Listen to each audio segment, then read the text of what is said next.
When running this F40PH on Trainz 2019, I realized that it did not have the horn that I wanted, so I tried to change the horn. This is the horn that the Locomotive comes with. It's an okay horn, it's just that it's not an F40PH horn, or rather, it doesn't sound like the F40PH horn.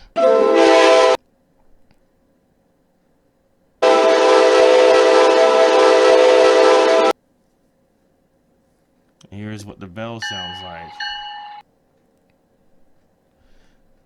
So anyway, I wanted to edit the Locomotive to give it the horn that I made for the F40PH. However, unfortunately, when you try to do that,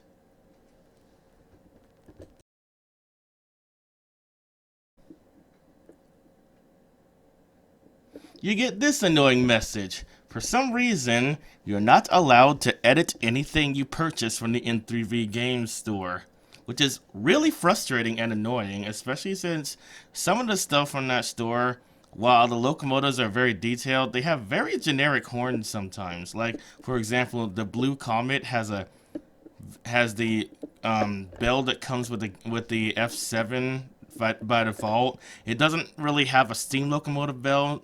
Stuff like that. So in some cases you would want to change the horns of some of these locomotives, but you just can't. In any case, I decided to use the F40PH from the download station instead, since you can edit that one. However, I had a slight problem with this locomotive. It's displaying the wrong numbers. On the back it says 206 by default, but on the sides it's reading 222. And I don't even know what's going on with the front, but it's saying M4, M5, M6. Like, what is that even? Well, this won't do. This has to be fixed. So, when you download a really old locomotive onto this game and it's having issues, that means there's something wrong with it. But how do you figure out what's wrong with it? What I usually do is I change the Trainz build number to a higher number until it triggers an error. Because usually it does have something wrong with it, but for some reason the game is ignoring whatever's wrong with it. So if you change the Trainz build number to a higher one, it'll eventually catch the error. So let's see, that was 3.5. Now I'm going to change it to, I guess, 3.7. I think that's one of the versions of Trainz: A New Era.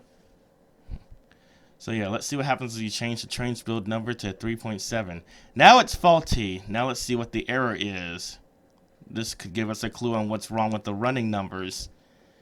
Okay, it's saying that there is no directory for the alpha numbers. Now, this took me a while to figure out because I had no idea how running numbers even worked in this game until this point. But there is a folder called Amtrak F40PH Alpha Numbers. This is the list of all the numbers that can display on the locomotive. There are 3 because there are 3 different fonts for the letters. Each one is a different font, and it tells the game what the numbers are supposed to look like when they're displayed. Now, the directory is basically anything that goes before the underscore, so the name for this directory should be Amtrak F40PH, because the directory is supposed to basically tell the game which folder are the numbers located in. The folder is supposed to be called alpha underscore numbers, and anything before that is the name of the directory. So I'm going to go ahead and copy the name of that folder. Now over here it says fonts, and it says 3. That basically tells the game how many fonts of numbers appear on the locomotive. Now, it's missing something very important that tells the game where it has to go to find these numbers, and that is called fonts path. So in the config file, underneath fonts, write fonts -path, and then in quotation marks the name of the directory. which should be Amtrak underscore F40PH in this case. It's different for each locomotive. It depends on what the folder is named. Okay, and then just submit the edits. Okay, I've been having a issue on this computer that for some reason it takes multiple tries to submit something. So, just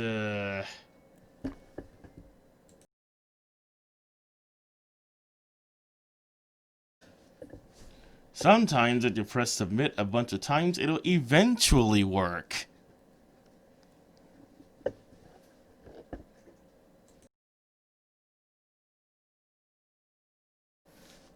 Alright, it's still faulty, and that's because I misspelled font's path when writing it down earlier. It was supposed to have an S behind it.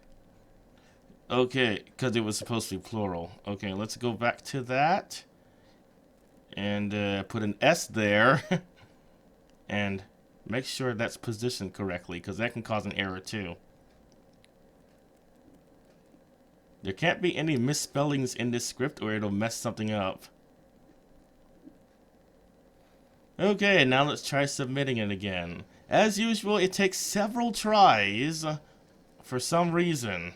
Sometimes, if you keep submitting it a bunch of times, hundreds of times even, sometimes even thousands of times, it'll eventually work. Or other times, it'll just freeze the game. Who knows how many times I'm going to have to submit this to get it to work. Oh wait, I think it's about to do something. Probably. Nope, it's not doing anything. Maybe if I do it some more.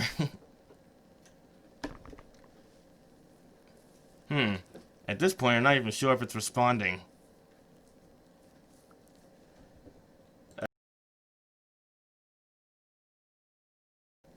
Okay, I still can't get it to submit it for some strange reason. Sometimes if you close all of the game windows, it'll do it faster. I found that to be a thing. It still doesn't seem to be working.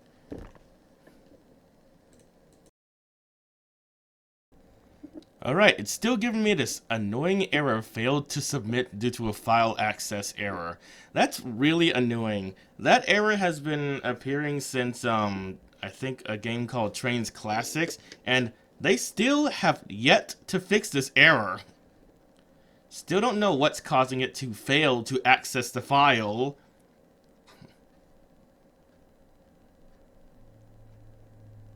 On one website it said that it happens more often on older computers, but this is a brand new computer, so there's literally no excuse why I should be having this issue on this game. All I want to do is submit the changes I made to this locomotive so that I can test it and see if the numbers appear correctly now, but it just won't let me.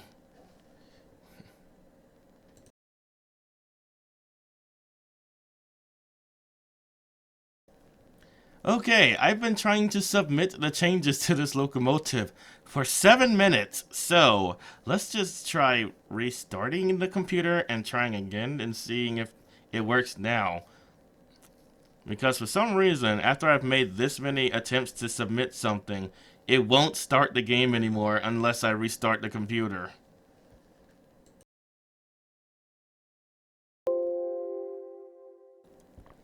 Okay, I just restarted the computer so that I can try again to submit the changes I made to this F40PH. Hopefully, this time, I can actually do it. It's still taking forever. Don't even know if it's planning on doing it. I wish the game would tell me why it could not access the file for this locomotive so that it could submit the changes I made to it. But I guess that is asking too much from the developers of this game. Like I said earlier, sometimes if you close all the game windows, it'll do it faster, but no, it just failed to submit it again. Let's try opening the game again, I guess. I really don't know what's causing this. Okay. Let's see if I Maybe if I open the file manually, it'll be able to access it more easily. I don't really know how this works. So I'm not, and like I said earlier, I don't know why it can't access the file.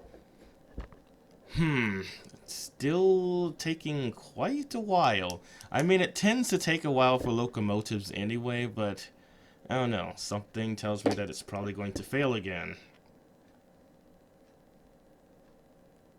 Yep, it failed to submit the changes due to a file access error again.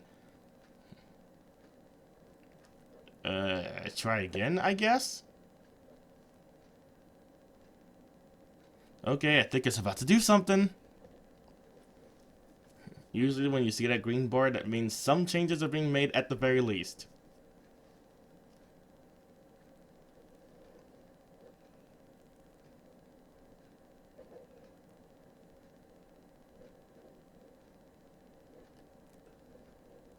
Nope. Apparently it still failed. I don't know what that was all about then.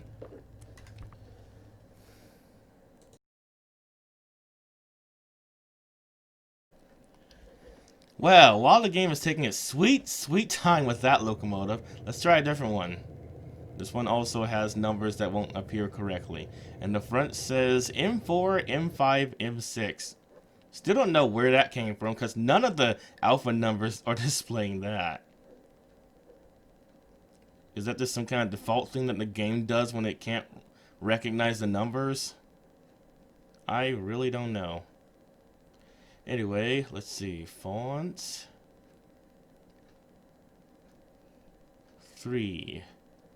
Fonts path.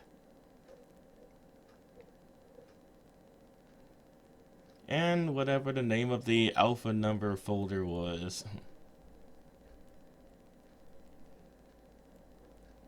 And then save it.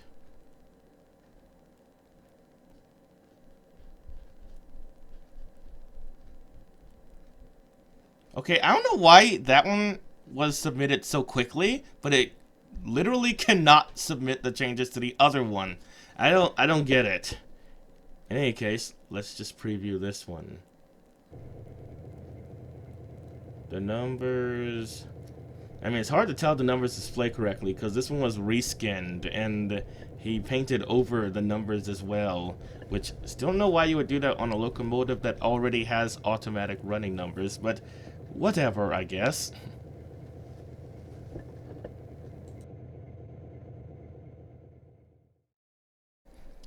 Okay, after 7 more minutes of multiple attempts to submit the changes I made to this locomotive, it finally worked. So now we can finally preview it to see if the numbers appear correctly. Okay, so far so good.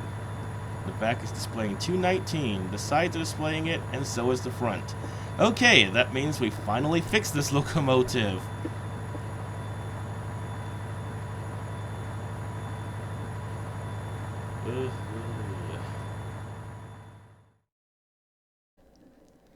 Now let's try the AEM-7, which earlier was displaying 9XX instead of the actual number. I think I should be able to fix this using the same method. Now the name of the alpha number directory on this one is AEM-7, so that's simple enough. This one has 2 fonts of numbers, one for the number plate and one for the sides of the locomotive. Oh wait, I did not type that correctly. It's supposed to be fonts path. I must have been really tired when I filmed this originally. Anyway, let's see. The name is AEM-7 in quotation marks, and then all you have to do is save it. Now just submit the changes. Hopefully this won't take hours and hours of thousands of attempts like the other locomotive. Oh, it actually did it right away. Fascinating. Anyway, the numbers are actually displaying correctly now.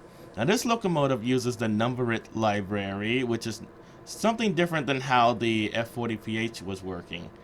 It actually has a prefix of 9, which means every number is going to start with 9 by default. Anyway, let's test some of these locomotives out in another route.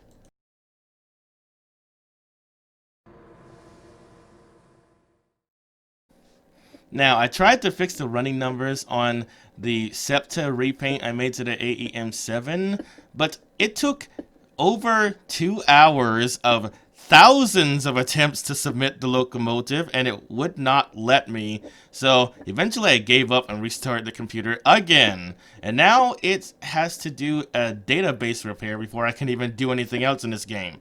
It's really frustrating. But let's just wait for it to finish.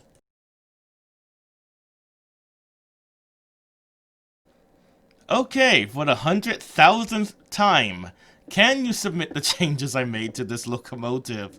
Or am I going to be sitting here for another 2 hours waiting for it to fail to do it because of a file access error?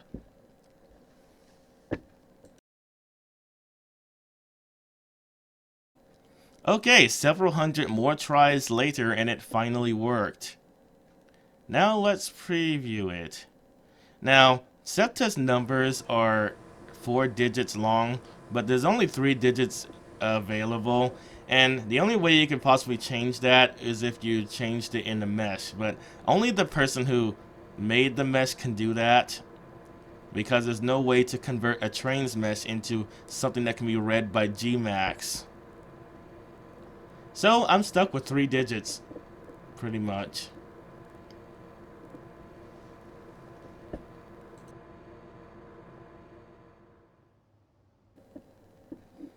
So, this is a replica of Bath, Pennsylvania, and while technically Amtrak never runs through here, I thought it'd be a good place to test it anyway, because it's a nice short route. Okay, let's look for the F40PH. And there it is now. This locomotive is kind of loud. Okay, I put 2 down just to make sure that it didn't assign 2 the same number. Okay, and here's an E60CP. If you stay to the end of this video, I'll show you where I downloaded it from.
The speed limit in Bath, Pennsylvania is actually 20 miles per hour. At that speed it would probably derail because of all the joints in the track as well as the uneven sections. So let's slow it down a little bit.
life, you cannot see behind yourself in this locomotive.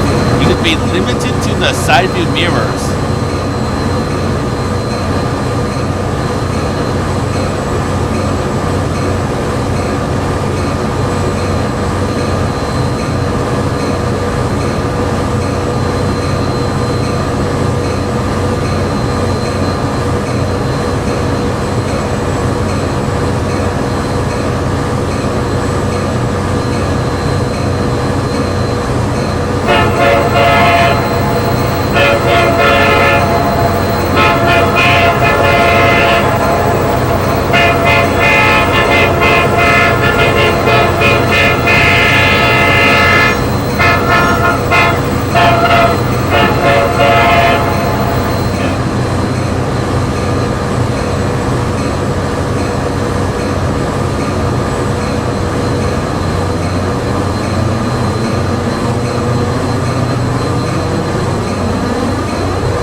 even one of the locomotives isn't started, the train will not move. Even though technically in real life you could drag a locomotive that isn't on. In fact, if you're just moving a locomotive from one place to another, that sometimes would be the case. The locomotive just wouldn't be on. In any case, before we can move this train, we have to start this locomotive. You know, I'm surprised they haven't made more locomotives that are scripted in this way, because it actually is a pretty good script.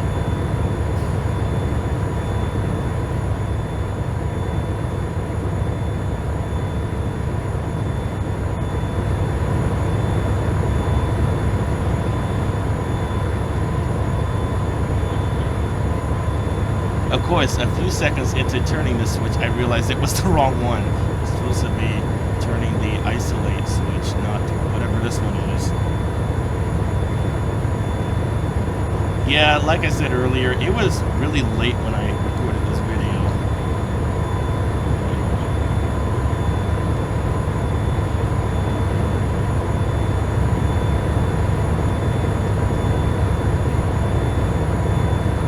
This switch is supposed to be turned to start, stop, isolate before you can start the engine. And then just push the start button.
bell switch doesn't work on this locomotive. I'm not sure why. Now, we have to be really careful approaching the Jacksonville Road Railroad crossing, because that crossing has a habit of not activating in time. For example, once when I was driving a school bus across this crossing, the crossing did not activate until after the locomotive passed it. I actually made a video about that, which I'll put in the description.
Sound this locomotive comes with, but sometimes it does not make a sound at all.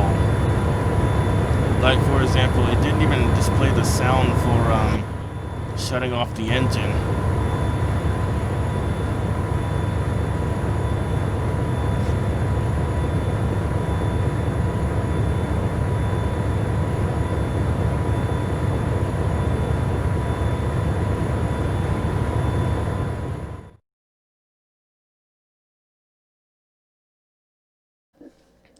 Now, as promised, I'm going to show you where I downloaded the E60CP from. Let's see, I should have it in my favorites because I wanted to make sure I didn't lose this site again. There we go. This is the website where I downloaded them from. There's also a bunch of other content available here too. Anyway, thanks for watching this video.